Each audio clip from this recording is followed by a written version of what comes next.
Bismillahirrahmanirrahim.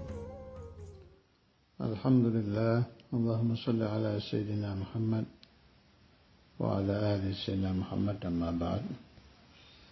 Burdatu Rasulullah sallallahu alaihi wasallam, pasal ketiga, tentang madhun Nabi sallallahu alaihi wasallam, memuji Nabi. Bait ke-30 tentang ju'u Rasulullah sallallahu alaihi wasallam, tentang laparnya Nabi. Kalau kemarin bait 29 tentang tahajud. Wa shadda min saghabin ahsya'ahu wa tawa tahta al-hijarati kashhan mutrafal adami. Jadi Rasulullah sallallahu alaihi wasallam itu di dalam keseharian beliau itu sering lapar. Kadang sampai 3 hari tidak makan. Tapi anehnya, kalau Nabi melihat orang lain yang lapar, beliau tidak bisa itu. Langsung diurusin di atas ashabus suffah, atau lihat siapapun min ashabih. Dari sahabat-sahabat beliau lapar 1 hari aja, langsung dicarikan makanan atau minuman. Jadi kalau untuk pribadi beliau, salah satu dari kelebihan khususi sifat Rasulullah SAW itu, beliau yuhibbul ju', senang lapar dan memang sering lapar. Ada apa Nabi seperti itu? Kembali lagi, beliau itu menjadi contoh untuk umatnya sepanjang zaman. Dan Nabi tahu nanti umatnya bakal ada yang ahli tirakat, senang puasa, senang ini, senang itu. Jadi ingat Nabi. Orang-orang ahli tirakat itu kalau dicaci, kenapa kamu suka puasa? Jawabnya gampang. Ini wasyadda, dan mengikat, min saghabin, dari lapar, ahsya'ahu, usus-usus Nabi, jelas yang diikat bagian atas, wa tawa, dan melipat, tahtal hijarati, di bawah batu, maksudnya perut beliau itu dikasih batu, kashhan, di daerah pinggang, mutrafal adami, yang lembut kulitnya. Maksudnya bagaimana? Kulitnya Rasulullah SAW yang lembut itu sampai dikasih batu, diikat, ada batunya itu di daerah pinggang. Tujuannya apa? Diterangkan di syarah itu, faedahnya untuk mengurangi alamul ju', sakitnya rasa lapar. Ini dalil bahwa Nabi itu yuhibbus shaum, yuhibbul ju'. Apa kalau di Ihya waktu kita ngaji sama Syekhul Imam dulu, apa itu? Al-ju'u min khazainillah. Lapar itu daripada khazain, simpanan Allah, harta karun Tuhan. Ada lagi apa? Kalau orang lapar, Allah Ta'ala memunculkan cahaya di hatinya, memunculkan cahaya di akalnya. Bahkan sampai yang sering saya sebut itu apa? Man qalla akluhu wa syurbuhu wa naumuhu fatahallahu alaihi abwabal futuh wal munuh.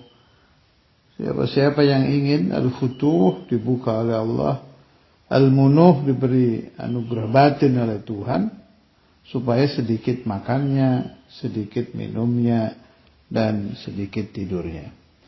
Jelas sebaik-baik jalan untuk menyedikitkan makan minum, tidur adalah dengan puasa. Ini berdasarkan ingatan saya sedang tidak membaca catatan, jadi auqamakal, keterangan-keterangan dari Syekhul Imam.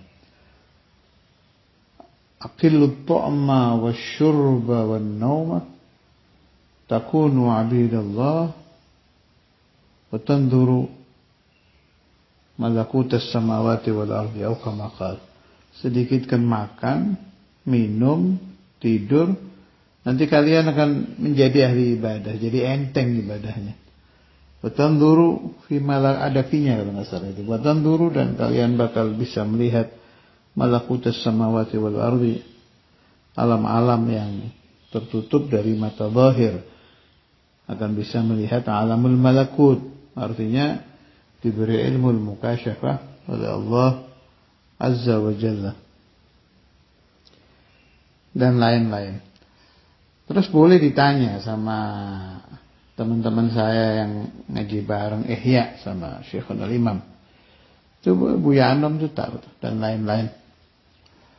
Itu jarang sekali Syekhul Imam itu kalau mengajar Ihya keluar dari Kitabul Ju'i wal Atash. Rata-rata itu yang dibaca. Iya ada, kadang ambil juz lain, kadang bab lain. Tapi yang tersering, paling sering itu pasti beliau memerintahkan buka Kitabul Ju'i wal Atash. Kitab Ihya yang menerangkan tentang lapar dan haus. Saya paham maksudnya Syekhul Imam itu. Apa tujuannya? Ini kunci. Kalau orang sudah tirakat, sedikit makan, sedikit minum, kebuka sudah itu. Kebuka ilmu dan kebuka untuk amal. Atau boleh dibilang al-ju'u wal atash awal qadam. Permulaan langkah untuk orang yang ingin menuju kepada Allah Ta'ala itu harus puasa sudah. Makanya yang saya tidak mengatakan orang yang mengamalkan al-ju' wal atash harus puasa. Ada cara lain, tapi lebih berat. Kalau saya ditanya, aslinya tinggi mana orang yang tidak puasa, tapi dia melanggengkan al-ju' wal atash daripada yang puasa? Saya jawab lebih tinggi yang tidak puasa memang, sebab lebih berat. Al-thawab ala qadri ta'ab, al-ujrah ala qadri al-masyaqqah. Orang yang tidak puasa tapi dawam al-ju' wal atash ya jelas lebih berat. Karena itu lebih banyak pahalanya dari sisi itu ya, bukan dari pahala sunnah puasa, bukan dari sisi lebih berat. Tapi karena sangat sulit orang mendawamkan al-ju' wal atash tanpa puasa, maka orang-orang ahli tarbiyah itu, ulama-ulama, wali-wali, orang-orang saleh yang ahli tarbiyah mengijazahkan puasa. Ada Senin Kemis, ada puasa Daud, ada puasa Dahar, ada Rajab 40 hari apa segala macam itu untuk memudahkan. Alhasil kita tidak bisa mencaci orang-orang yang mendawamkan puasa. Dalilnya apa? Ini. Washadda min saghabin ahsya'ahu wa tawa tahta al-hijarati kashhan mutrafal adami. Wassallallahu ala sayyidina Maulana Muhammad wa ala alihi wa sahbihi wa sallam. Alhamdulillah.